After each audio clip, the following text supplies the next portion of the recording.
I know that voice. Who is that? The case that rocked a small town, grabbed national headlines, and had millions downloading the hit podcast Down the Hill. I'm Andrew Iden, one of the hosts of this podcast. And I am Barbara McDonald. The blockbuster podcast comes to television. This is Down the Hill, the Delphi murders.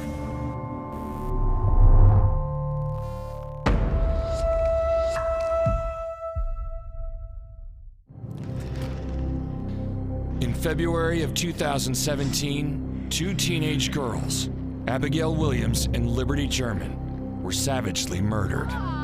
Harrowing images and sound that were caught on Libby's phone show a chilling encounter with their likely killer on an abandoned railroad bridge in Delphi, Indiana. As the weeks passed, the killer remained unidentified, even though his image was widely shared. So let's show this picture again. We know what he was wearing, his posture and his mannerisms. Maybe it's the right hand in his pocket. Someone knows who this individual is. We've even heard the sound of his voice. Thousands of tips have poured in. Authorities have clues and information they are not sharing with the public. As more and more time passes, locals and the media will grow frustrated and turn up the heat on law enforcement for their decision to keep so tight-lipped about what they know. There is a wall of secrecy, though, that I felt when I was there. They do know way more than we know. They'll say that they have the DNA. And I'm surprised I haven't heard more about the DNA. It seemed like this was a slam dunk for investigators. How often does a murder victim leave images and the voice of the killer behind for police? I'm sure viewers are thinking, why don't they release more information? People going, come on, if you know, why don't you tell us? It seems like there's a lot more evidence that they could provide the public without jeopardizing the case. Some felt investigators should be releasing more of the recording. There were questions as to whether there were more audible moments on the clip, or perhaps even moving images. No answers were coming from police. It left me wanting to know more. Like, what else did he say?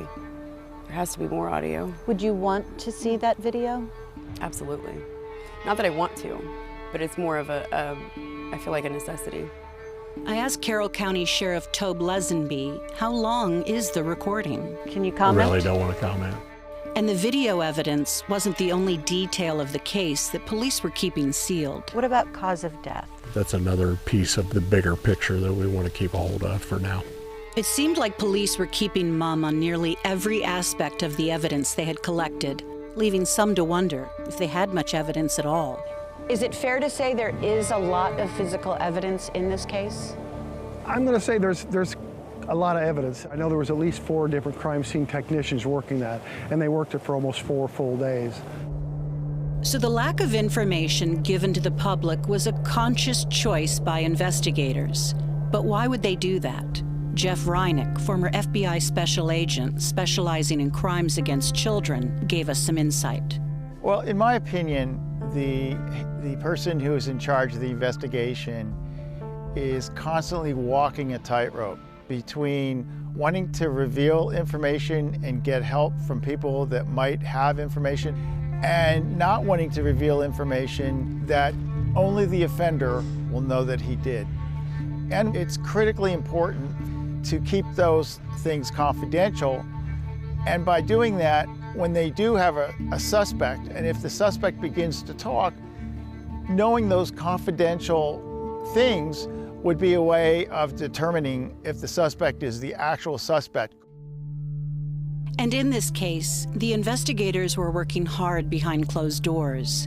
In July of 2017, they felt like they had enough evidence to release a composite sketch of the man who allegedly killed Abby and Libby. When Abby's mom, Anna, first heard there was a sketch, she told me she had mixed emotions. I just held my breath. Part of me really hoped that I would know who this was and recognize them and this would all be over. And then the other half of me just prayed to God I didn't, in that weird way of that, you know, if this was somebody here in the community that we knew and this was somebody that was here, it was just going to be so devastating. When I saw the sketch, it was really interesting to see a face with the body that we had. We knew what he looked like physically, but we didn't know what his face looked like. And so putting a face with it was very eye-opening. It made it really real. And it made it so that there was a person we had to look for rather than a voice that we had to look for. For the longest time, even if I wasn't in Delphi, I would look at a person and compare them. And it was just like an automatic thing my mind did. It wasn't like I was purposely in a way doing it. What is that like walking around town looking at people? Oh, that was terrible. It didn't matter where you went, you were looking. I made so many people feel uncomfortable. We were at a stoplight one time, and the person felt us staring so hard. And I just kept staring and staring. And he's looking around and he notices I'm staring him down, and I felt so bad for him, but I couldn't stop. Yeah, and I don't have a problem staring at somebody. I know it's rude. It's not something we're supposed to do in our world, but I have no problem staring at somebody. It's just part of it. That's just, I can't, it's within me now. I gotta look. You feel like you're staring down everybody, and then any weird feeling you get can just turn your whole day. But then to nearly give yourself a panic attack or an anxiety attack due to it is just another kick in the face. And in the gut. It's hard. As people became obsessed with searching for the mysterious bridge guy, droves of tips began pouring into police hotlines. It seemed every middle-aged man in Carroll County was on someone's list of possible perpetrators. Your husband was even looked at some point, right? Yeah, him and his friends. The police officer that came to the house, he was very professional. But he named off these lists of people, and my husband's like, yeah, those are the people I hang out with, but why? I mean, none of us look like the sketch. None of us sound like any of these people. Even the sheriff of Carroll County himself, Tobe Lesenby, has been called in on the anonymous tip line. I've been mentioned as a suspect at least 3 times that I know of. Whether it's a personal issue that someone has against me, or I don't know, where those 3 separate times where that came from. But the investigators, in doing their jobs, they came to me. And it's, okay, I'll spell it out exactly the way I have before. In the hunt for clues, investigators need to release more of what was found on Libby's phone. And coming up, that is exactly what they do. This video has never before been previously released, sending shockwaves through Delphi and beyond.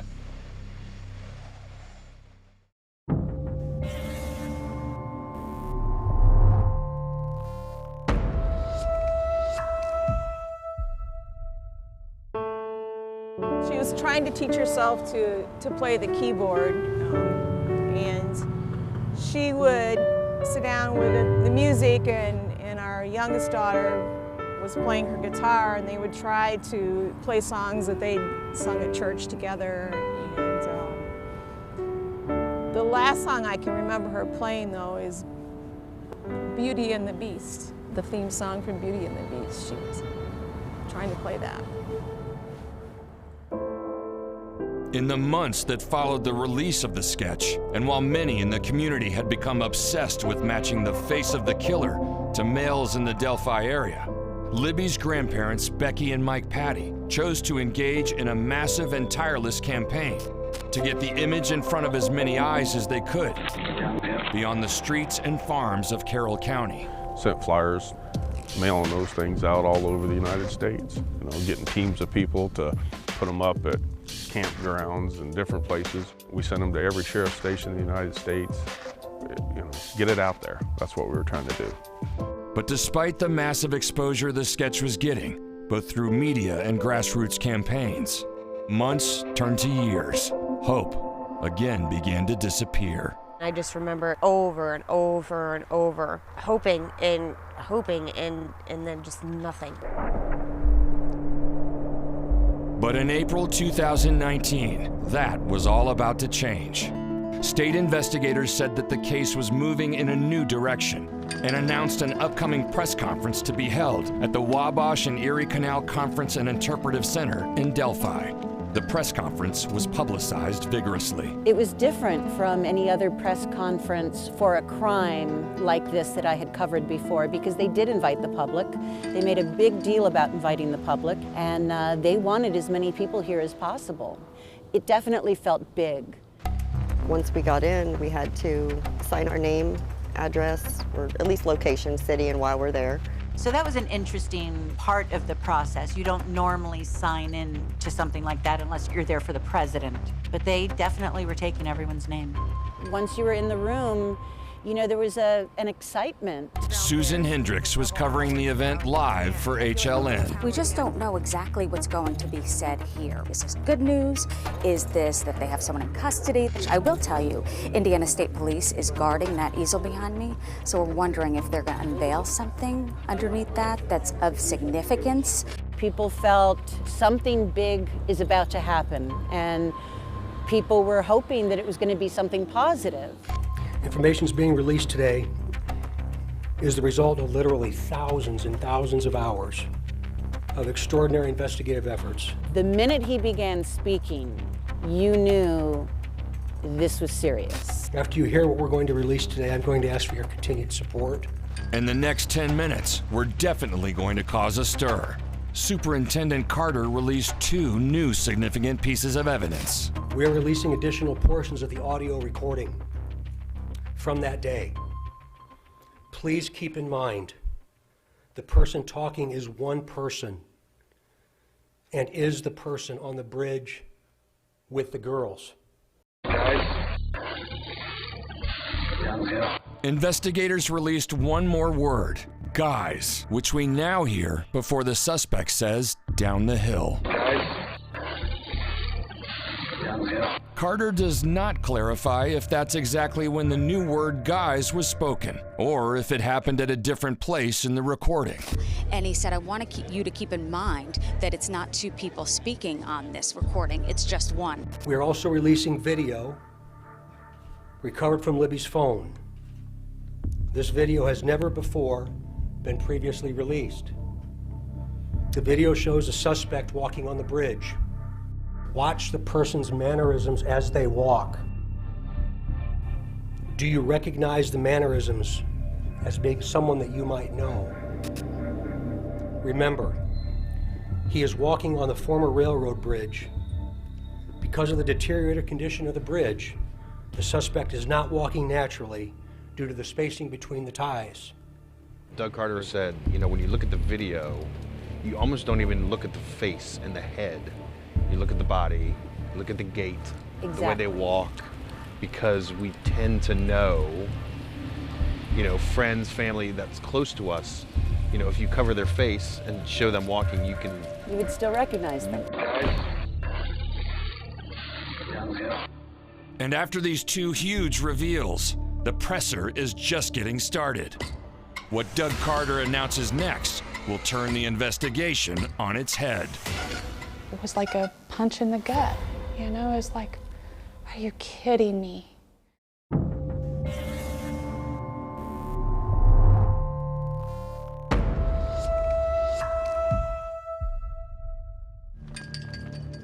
Superintendent of the Indiana State Police, Doug Carter, had just released 2 brand new bits of media from Libby's phone. But what he was teeing up next was going to stun those watching even more. During the course of this investigation, we have concluded the first sketch released will become secondary as of today. The result of the new information and intelligence over time leads us to believe the sketch, which you will see shortly, is the person responsible for the murders of these 2 little girls. The new sketch was what had been concealed on the easel. It reveals a man shockingly younger than the original. We also believe this person is from Delphi, currently or has previously lived here, visits Delphi on a regular basis, or works here. We believe this person is currently between the age range of 18 and 40, but might appear younger than his true age. This new revelation makes the assailant as young as 16 at the time of the crime. and completely blindsides those watching. It was disappointment that we've searched this whole time for one sketch, and now they've released something completely different, and it kind of felt like they're toying with us. The sketch was a big blow. We did all these flyer campaigns, and we set up everywhere, and we pushed that sketch hard. And when they said, well, we think it's this, it was like a punch in the gut. You know, it was like, are you kidding me?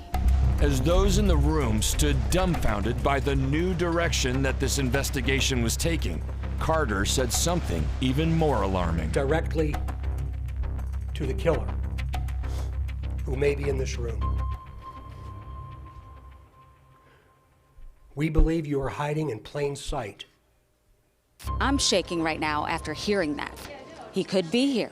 When he said to the killer, who could be in this room right now, what went through your mind? He's here. I thought, you know, we had to sign in, all of this, you know, leading up, he must be here. And when he said that, everybody kind of paused and they gasped, and we all looked at each other like, you must be Bridge Guy. Everybody in the room at that point was Bridge Guy. We know that this is about power to you. And you want to know what we know. And one day, you will. Carter appeared to be almost baiting the killer. A question to you. What will those closest to you think of? They find out that you brutally murdered 2 little girls. 2 children. Only a coward would do such a thing.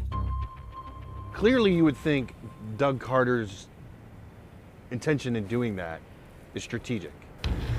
He definitely was trying to get a reaction. We've talked about killers and a lot of, you know, the different psychologies that they possess. And there's an element of narcissism a lot of times, and a desire to stay connected to the crime, revisit the crime scene, wallow in the aftermath of what happened. And that attention.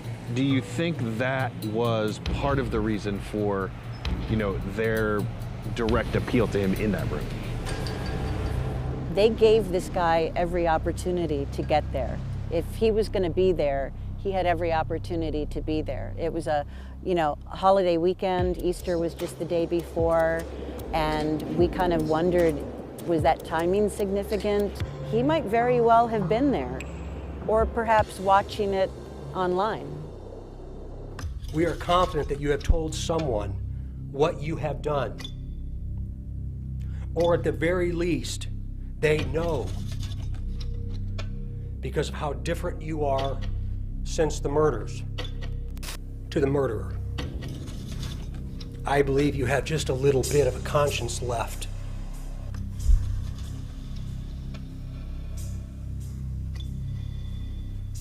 And I can assure you that how you left them in that woods is not what they're experiencing today. I thought for sure Carter was coming off that stage after somebody when he ended. We will not stop. He walked away from that podium like he owned it. And I thought, oh my gosh, Bridge Guy was dumb enough to show up here. He's gonna go choke somebody out. That's actually what I thought. And everybody just gasped. It was pretty unreal. But all that said, you know, after all of that activity and that emotion, still nothing. In the turbulent wake of the New Direction press conference, no arrest is made.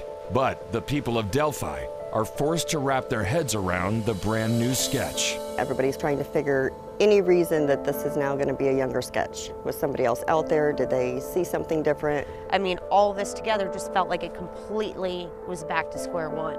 It wasn't, but it felt like it. We were just moving a different way. It was a hard, confusing time, though. And now the families were forced to begin the arduous task of publicizing the new image after over 2 years of pushing the old one. It was frustrating and defeating.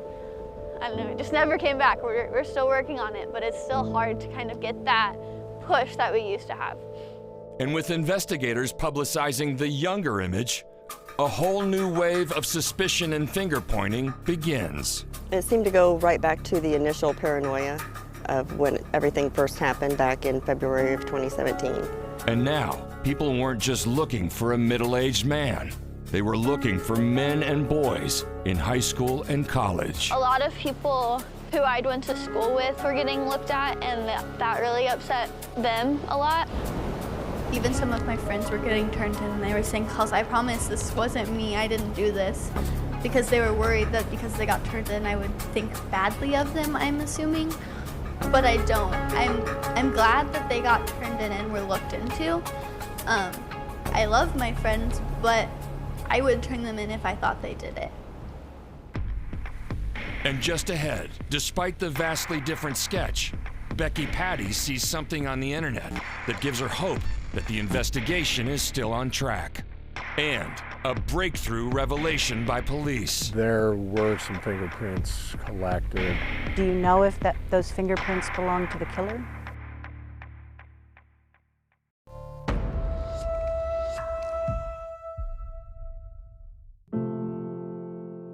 By April 2019, over 2 years had passed since the day Abigail Williams and Liberty German went for a walk on a warm February day and never came home. Harrowing video caught on Libby's phone shows a chilling encounter with their likely killer on an abandoned railroad bridge in Delphi, Indiana. The world had a rare window into the moment of abduction with the video of the suspected murderer and audio of his voice. But the recording was just obscure enough to allow the man to elude recognition. Investigative efforts led to the release of 2 vastly different police sketches. The first depicted a middle-aged man. Years later, The sketch they were committing to a new sketch. is the person responsible for the murders. The new sketch that police said was a depiction of the man who killed Abby and Libby was vastly different from the first. And as people were struggling to understand how investigators could be so far off, Libby's grandmother Becky stumbled upon an image on the web that for her brought on an epiphany. Somebody overlaid the 2 sketches, and that's when it hit me and I realized they're really not that different. They really aren't. The main features that they tell you to look at anyway were very similar. So then I thought, okay, when I look at people, everybody's young. So if I was an eyewitness, the person probably would look a lot younger. If I was a young person giving that sketch, they think everybody looks older. So it makes sense that if you had 2 different age groups of witnesses, could very definitely give you 2 different sketches like that. But truly, we're still looking for the same features. By the spring of 2019, the public had at least a handful of leads that might help in identifying the killer. We had 2 sketches. We had 4 words. We had a very short video clip and the still images that could be pulled from that video. I pressed Carroll County Sheriff Tobe Lesenby to see if I could extract any more information about other key pieces of evidence that the police might be holding back. Is there more audio from him on the tape than what's been released? Not that I am aware of. Could you release more of the video? I think people anticipate that there's something, if you will, earth-shattering that's going to jump out at them to go, hey, it's so-and-so. That all of you guys watching it every couple of weeks haven't noticed yet. Right. I asked him about fingerprints. There were some fingerprints collected. Do you know if those fingerprints belong to the killer? That I do not know. And same with DNA. You have DNA. Yes. Do you have his DNA? And we don't know. How helpful has that video been? I know there are still items within that video that are still being studied and considered. And so I still consider it a positive key piece of evidence that eventually will be used in the courtroom. Is it fair to say it's several minutes long? It's not as long as what you would think, to say several minutes now. I also wanted to see if the sheriff would agree that he felt there were so-called signatures left by the perpetrator at the crime scene. But before we go there, let's become familiar with what a signature is. Jeff Reinick is an expert. When they talk about signatures as it relates to a crime, they're talking about behavior or actions on the part of the offender that might be unique to that offender.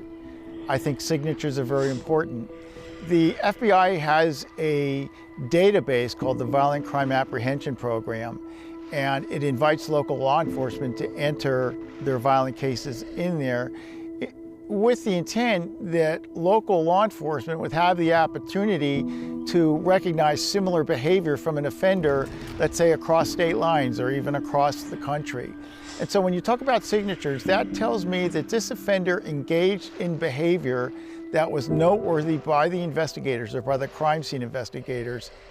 The former prosecutor of the case, Robert Ives, told us they existed. He told us that, in his opinion, there are 2 or 3 signatures left by the killer at the crime scene. Mm-hmm. And you said you agree in part with that? Mm-hmm. A crime scene will tell you a story. Just stand back and observe, watch, see what it's going to tell you. That's why evidence is important. Once you put all those pieces of evidence together like a huge puzzle, it can tell you that story. And so, yes, I agree with what Prosecutor Ives said, that there's things that existed there at that crime scene that when the day comes, put them all back together and here's the story it's going to tell. Ahead, inside the mind of a killer. And could this happen again?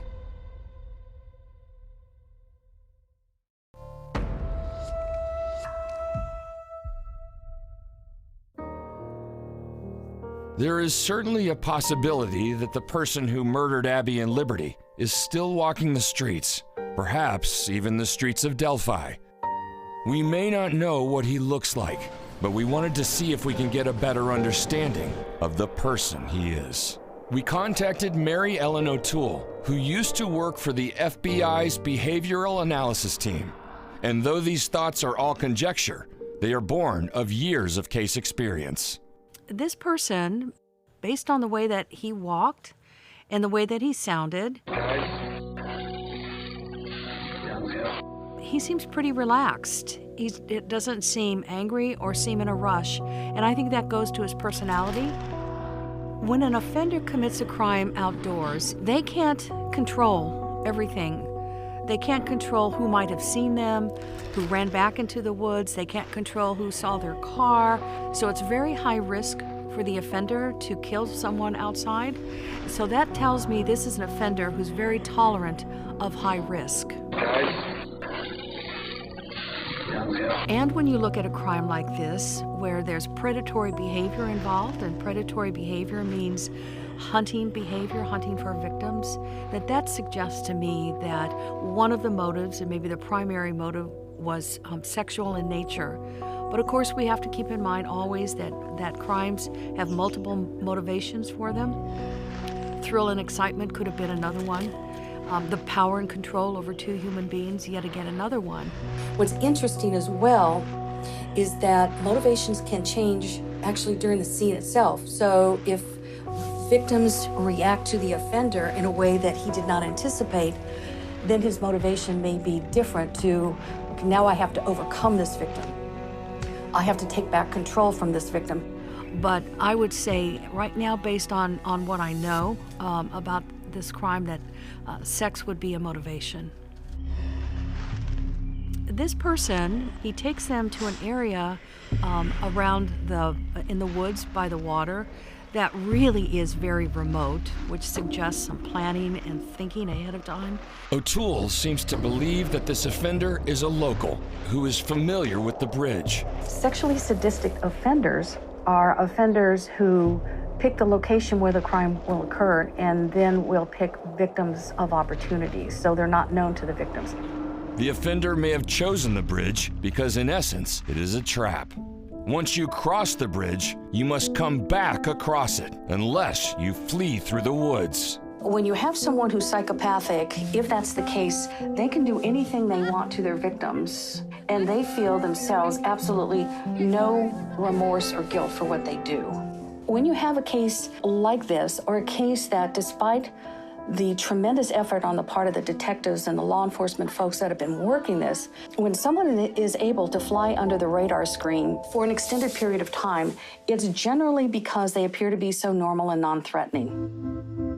The person just doesn't stand out as somebody that is threatening, that stands out as someone that's scary or creepy. They're very normal in two ways. They're normal in their behavior, and they're normal in their lifestyle, meaning that they could have a good job, they could be married, they could have children, and in their everyday life, they appear as normal as you and me. They don't go home or back to work and behave in a real nervous way, in an anxious way. They'll go home and have a hamburger and french fries with their family, for example. So perhaps the killer laid in wait at the bridge for the right opportunity. Perhaps Abby and Libby were in the wrong place at the wrong time, and they fell into his trap. Perhaps the girls crossed the bridge to the far end. There was no easy escape. The offender calmly boxed them in. Something in his demeanor set off warning bells, and Libby began to covertly record. The perpetrator never knew she was recording or would have stopped her. He took control of the girls, and he forced them down the hill to the creek.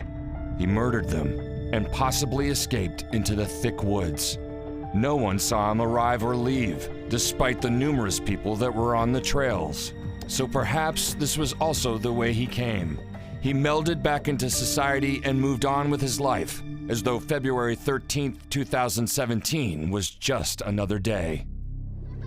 But to the people of Delphi, it was the day. And coming up, frustration builds, and families are left wondering. I mean, I really thought that it would have been solved a long time ago. I still don't understand why it's not. Instead, the people of Delphi are left with the one thing they fear the most.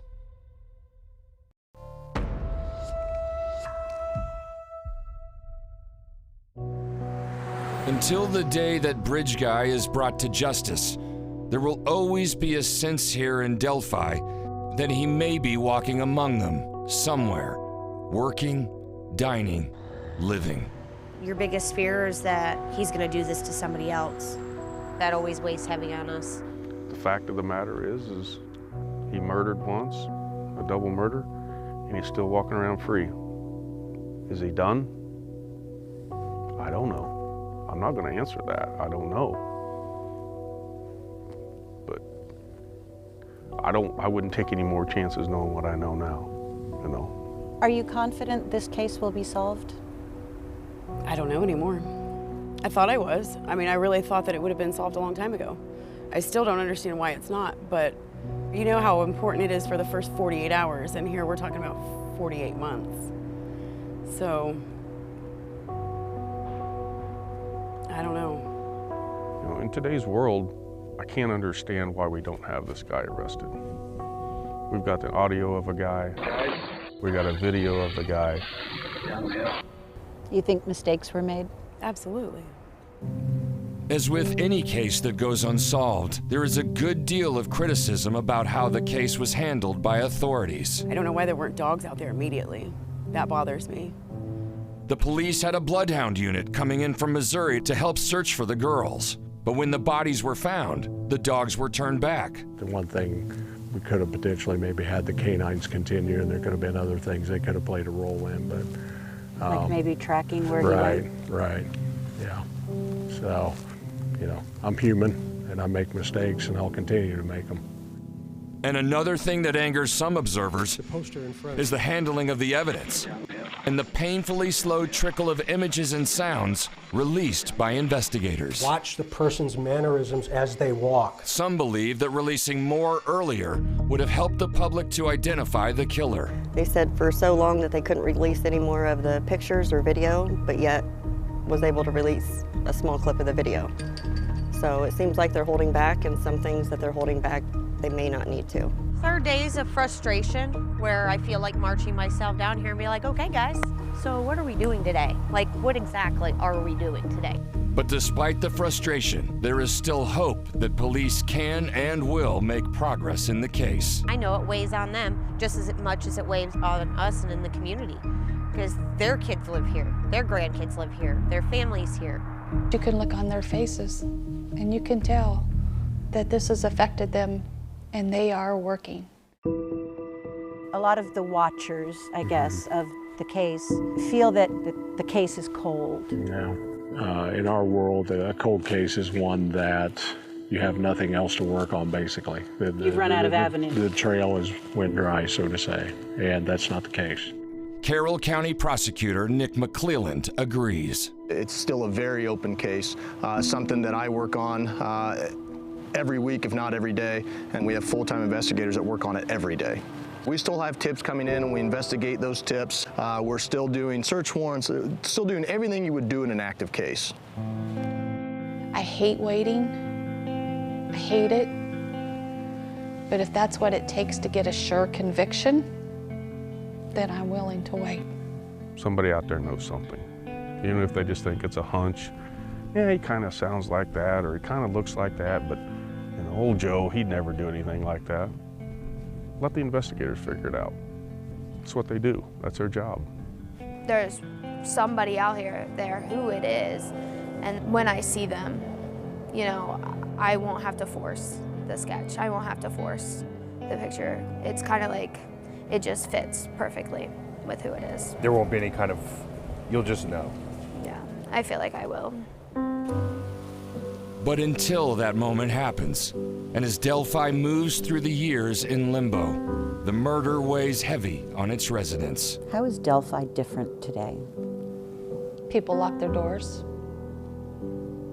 People probably aren't as trusting. You know, we were a rural, small town. It brought us into the bigger world. And I've kind of just seen how bad of a world this is and how scary of a place it is to live. And so with what happened to Abby and Libby, and on top of that, I try not to live my life in fear, but it's always the look around your shoulder and be aware of your surroundings. It'll never be the same. I mean, if you Google search Delphi, that's the first thing that pops up. So that'll always be, Delphi will always be labeled with this. And whether we make good of it or bad of it defines who we are. Abby and Libby would be seniors this year and getting ready to begin their lives as adults. Graduation's going to be tough. You know, of course, there's no dances, no proms, no anything for us. You know, no planning for college. All those things were taken. I do live every day for them and in memory of them, but as the years go by, it's like they're a big memory to me, but slowly, you know, they're a distant memory. As the years pass and the memories fade, there will always be a call for justice here in Delphi. We're going to keep at it. I still believe in justice, and I still believe in good winning over evil. I have nothing to do but hope and pray and believe that they're on the right track. I believe they'll get their answer. I'm not going to give up. Something's going to turn, you know. We can't give up hope. The girls didn't give up hope. I think they tried. They fought till the bitter end, and we should do the same for them.